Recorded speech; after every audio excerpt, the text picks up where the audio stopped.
para kayo ay magkaroon ng Chapter 1 components. Okay? So, I need some updates regarding your yan. So, bakit nawawala din ang mga advisor? Sino ba ang mga advisor nito? Okay. Wala pa sadya akong ibinibigay pang advisor dito. Itong Torgo, wala pa sadya kayong advisor. Yes, Windro. wala pa rin po sa Turgo po. Windro. O bakit ganito ang mga title? Ba't hindi ninyo lagyan ng tamang title? Design and Development of Stratified Gasifier 4. Ganon. Bakit kulang? At ari lang ang nakalagay. So, aring multipurpose automated vegetable cutting machine. Okay, so engineer. Ito yung kay Sir Aljon. Diga. Yes po. At hindi ma-edit.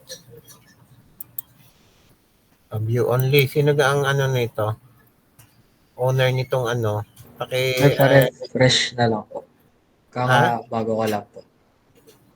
Pa-refresh na lang po.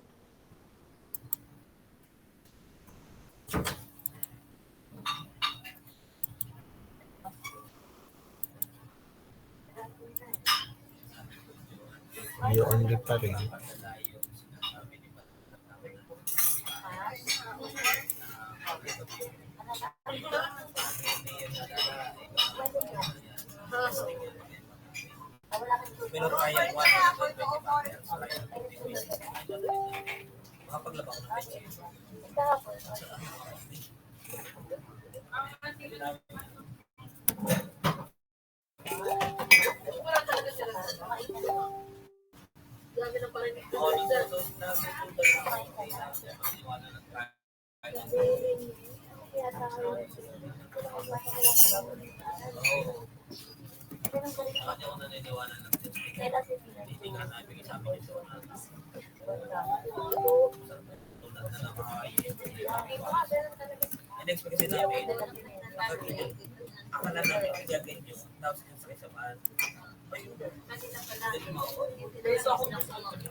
Okay, update nitong inyong mga ito.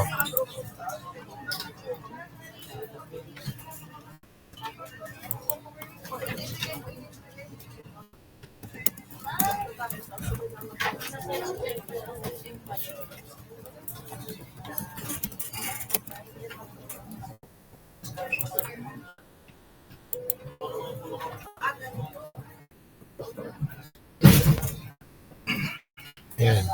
So, kailangan kayo mag-consult na, magpapirma ng topic proposal form. Likewise, your advisor endorsement form the soonest time possible para kayo makaproceed na sa chapter 1. Okay? So, gumawa na rin kayo ng inyong task number 4, which is your topic outline. So, kailangan ay makapag-prepare na rin kayo immediately ng chapter 2. Okay? Kasi tayo ngayon nasa week 6 na. Okay, week 11 will be the start of our proposal defense. So you should be able to complete all your chapters. After completing your chapter 2, magpo-proceed tayo sa chapter 3. No, I will be discussing on how you are going to prepare your chapter 3. Pero at the moment, kailangan ma-finalize muna ninyo yung chapters 1 and 2 kasi hindi pwedeng pabago-bago. Okay? Hindi pwedeng pabago-bago. Okay? So, ano na ang status nito? Pakilagay dito sa dulo. Okay? O, Alvarez, kayo baga ay nakapag-ano na? O, Ashley, kayo baga ay nakapag-consult na sa advisor? Pakilagay dito. No? And then, syempre, ngayon ay week 6, dapat ay meron na kayong dalawang logbook.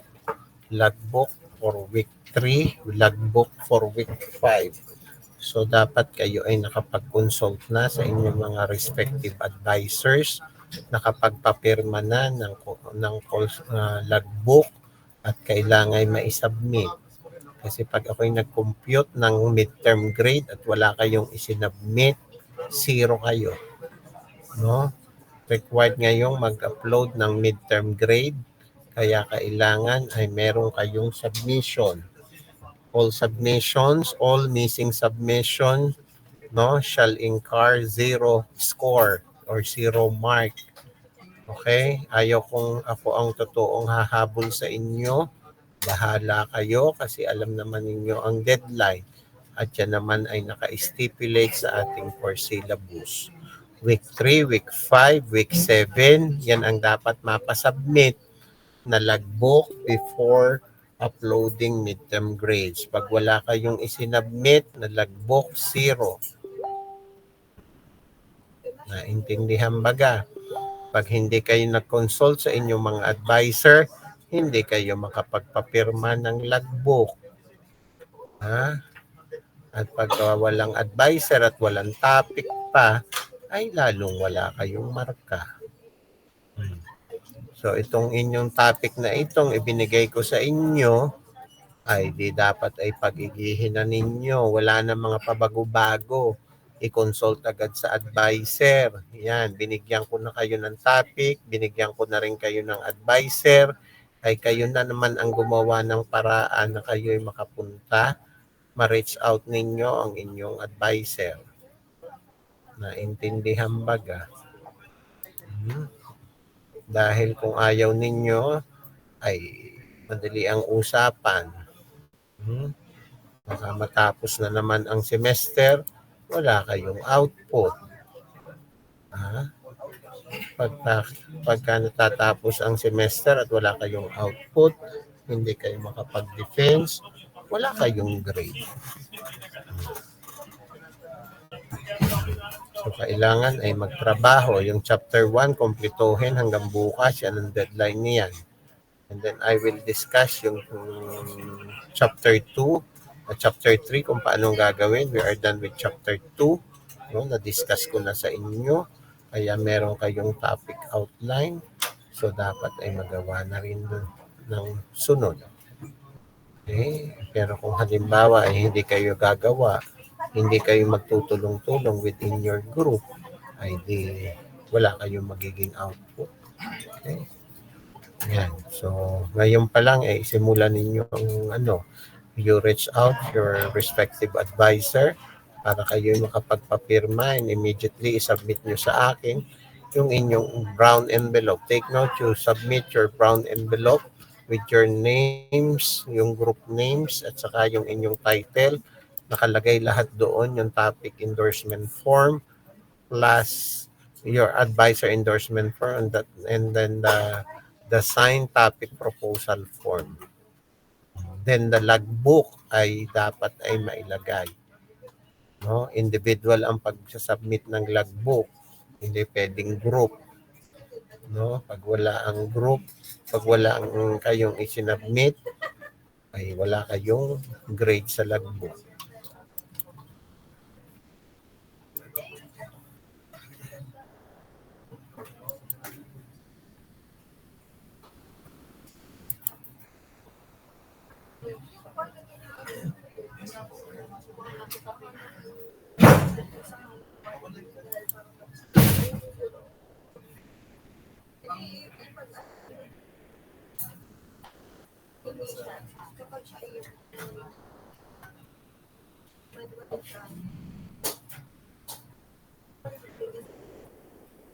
Mag-communicate kayo within your group para kayo ay makatapos.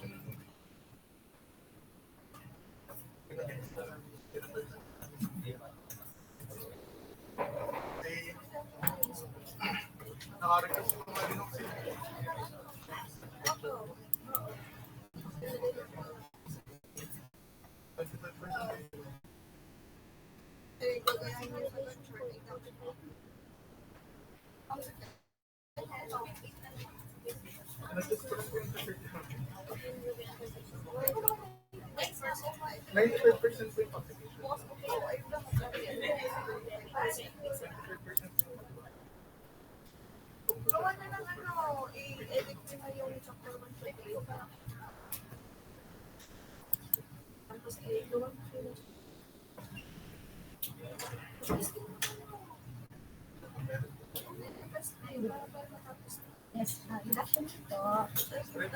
Ano po? Magkano? No po.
Ano De, bali po, ang nangyari Sino ay, bang advisor mo?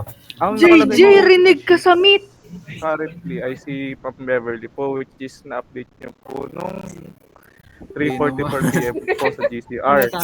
Kaso po ay hindi po namin Mamaya na kayo, hindi ko maintindihan. pa-endorsement form po Mauuna kami at tayo? nagpapirma po sa inyo ng February 20 ng mga 4:15 po ay kayo po ang naka-address sa aming advisor and napirmahan nyo naman po kasi galing po sa inyo yung topic po namin na nakuha. So, ang akala po namin kayo po maging advisor po namin. So, we would like to clarify lang po if kung si Ma'am Beverly na po talaga or kayo po ang magiging final advisor po namin. Hintay muna. Nakapagpapirma ka kayo dito. Alin ang naunang magpapirma kayo? Nakapagpapirma kayo dito kay Ma'am Beverly? Sa inyo po, sa inyo. Ay, huwag mo nang guluhin ang sarili mo. Hindi Pwede kasi kayo na po. update. Sige po. Huwag Thank mo you nang po. guluhin ang sarili mo. Huwag nang pahirapan ang sarili at huwag nang guluhin. Salamat po. Narinig ko sabit. Thank you po ulit. Rinig. Ulul, nasa cellphone ako.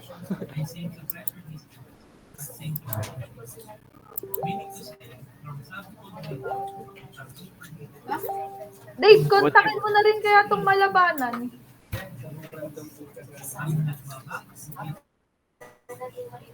Si Poso Negro. Yun na lang din, yung sinend mo sa ano. Hindi, yung una nating sinend.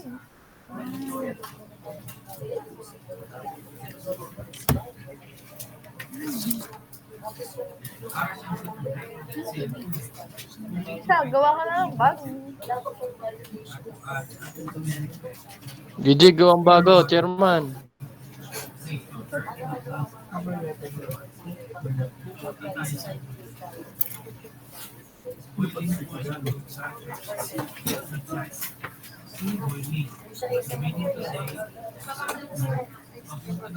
Si Mix, hindi nagalaw sa meet.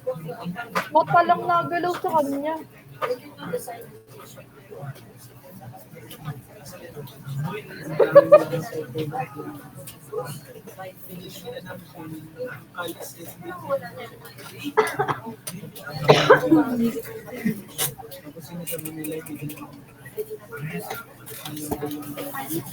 Pre, ang malabanan, boss. Wala namang email yun eh. Facebook.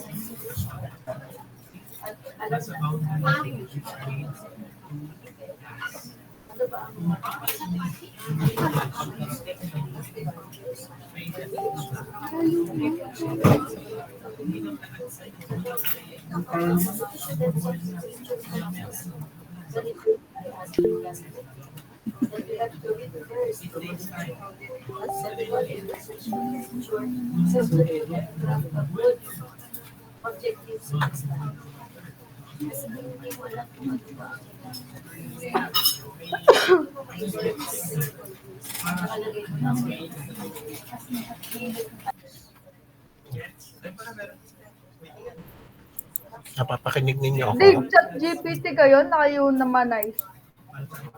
Rinig po, sir. Opo, sir.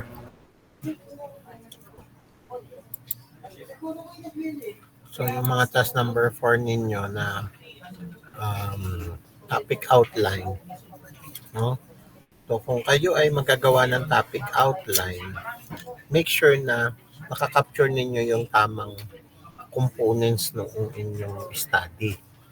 So refer to your title, yung mga keywords dito, doon kayo magpo-focus ng inyong discussion. Halimbawa, windrow composting. So, dapat i-discuss ninyo ano ba yung type ng composting, no? Saan papasok yung windrow composting, ano yung differences ng windrow composting from other types of composting. No? So, maging kayo, careful. Wala yung mga history. May mga nakita ako dito, may mga nakalagay na history. History ng composting, history ng coconut, no? History ng egg, ha? Baka kailangang tanggalin ang mga history. Yun, egg, kinamix yun eh. Hindi pwedeng ganun, no? So, hindi na kailangan pang malaman kung ano ang history ng itlog. No? So, ayusin ang mga nakalagay dito. Make it comprehensive yung topic ninyo. Kasi ang topic outline ninyo shall serve as your guide in the preparation of your chapter 2 sa conceptual literature. O Miguel, ano ang nangyari na sa iyong itlog? Hindi ka kayo ang mag-iitlog. Opo. Abay, wala dito yung sinasabi mo, nagagamitin mo yung ganong method ng pag-sort. Ano po, through scanning of the outside diameter po ng itlog. O, anong method yun? Kabado ng Anong boses method? ni Migs. Kasi hindi naka-incorporate dito. Sa iyong title, meron kang sinabi sa akin noong kayo Nananahimik na nga si Migs eh.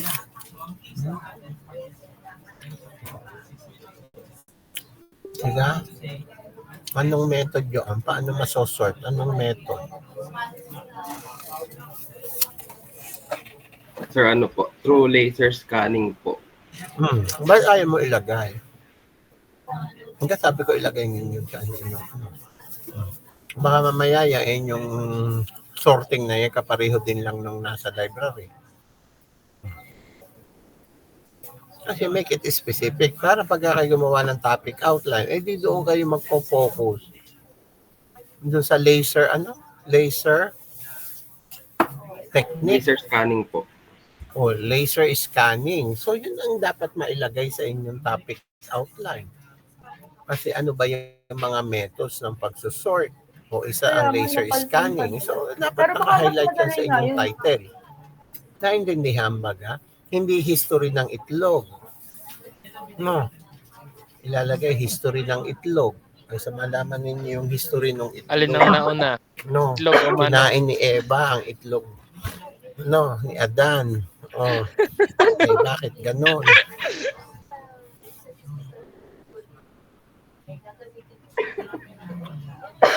So, revise ninyo dito yung title ninyo.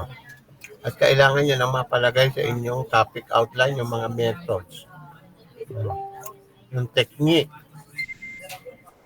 ng pagsusort. Huwag na ang history ng itlog. Property ng itlog. Itlog ba ay maalat? No? Bugok ang itlog. Hindi na kailangan yun. No? Ang kailangan ay malaman ninyo paano ba sinosort. Ano pang method. Revise it now. Tanggalin mo na rin yung term na differentiation. Siyempre, isusort mo. Kaya nga, obvious na magkakaiba ang kaya nga sinosort mo. No, wala ka naman mag-sort ka doon ng pare-pareho ang size. Ano yun? Mali. Ha? Sir, nare-revise po ang task 4 po. Ano daw gagawin natin? Pati po ang title ay nire-revise din po. Oo nga, kasi hindi ko makita din ang nire-revise nyo. Oo nga, ito nga yun. Yung inyong mga ginawang task number 4, Yan, naimik. ayusin ninyo muna. Kagila Ang daw. gulo-gulo ng mga inilagay ninyo mga topics. Magbasa muna ng mga conceptual literature at ilagay doon dapat. Kagaya ng laser scanning. Paano ba ang principles ng laser scanning? Ano ba ang dinidetect niya? Paano ba ini-scan? Paano yung procedure? Miguel, ganun ang dapat ilagay yan. Yes Nang po, sir. masyadong i-dwell kung ano ang itlog. Definition of egg. Bakit kami mga ganun?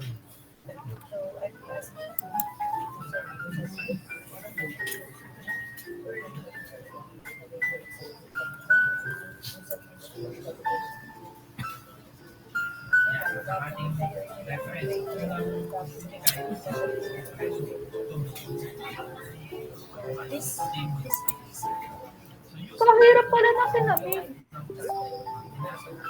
Mahal to eh.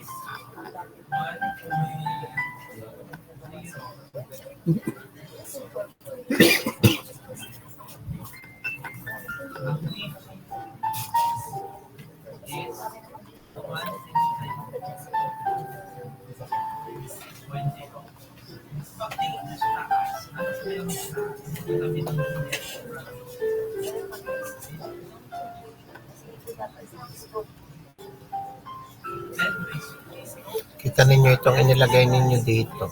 Methods of egg grading. Visual. Ano ito? Candling. Weight and size measurement. Pero wala naman din yung laser scanning na sinasabi ninyo. Hindi ka.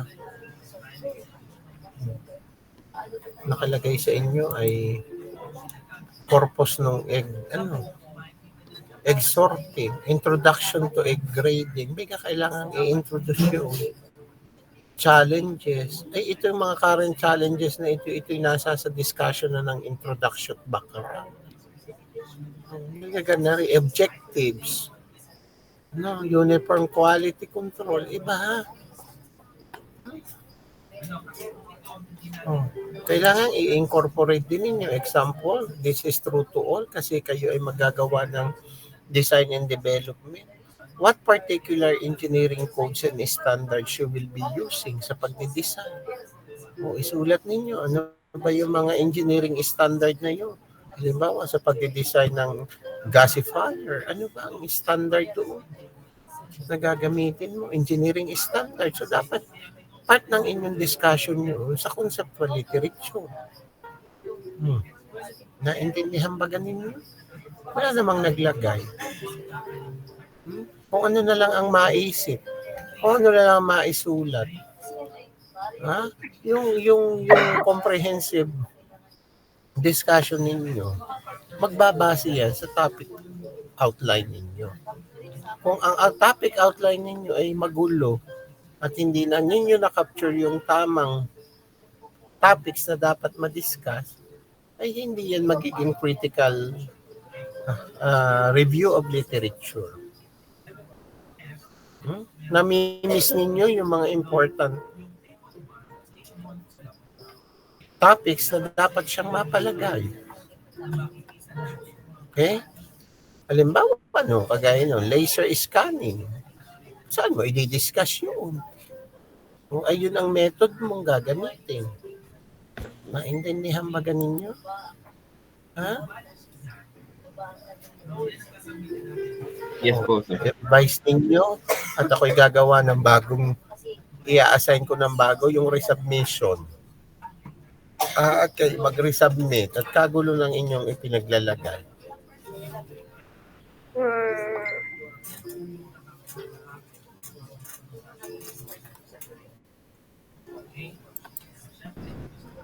Gago, mali ba lahat?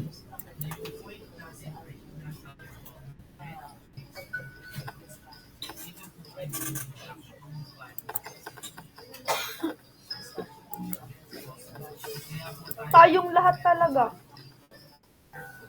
Kita nga ang ating gawa ay galing sa kanila.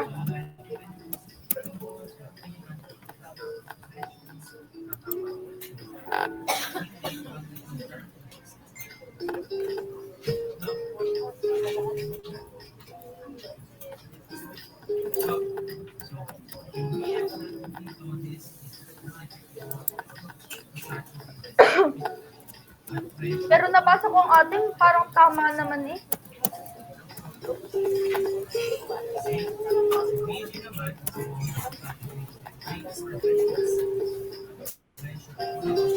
Kaya nga.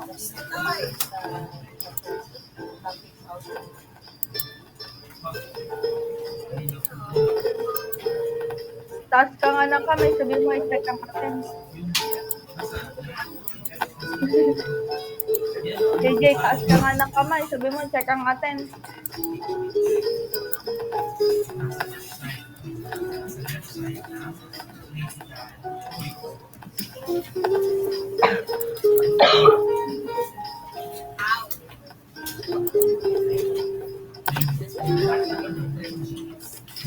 Ay, ano yan? Nabibingo pa. Yan, pakicheck po kung nakikita ninyo yung task 4 resubmission. Kasi Sasabihin ulitin ng- ninyo yung laman ng inyong topic outline. Oh, Ayaw ko sasabihin ng mga ganung topics. Oo. Sasabihin na Then resubmit and then pwede nang mag-out. Ang gulat ko ah. Hindi na tayo mag-out. Tara na mag-out.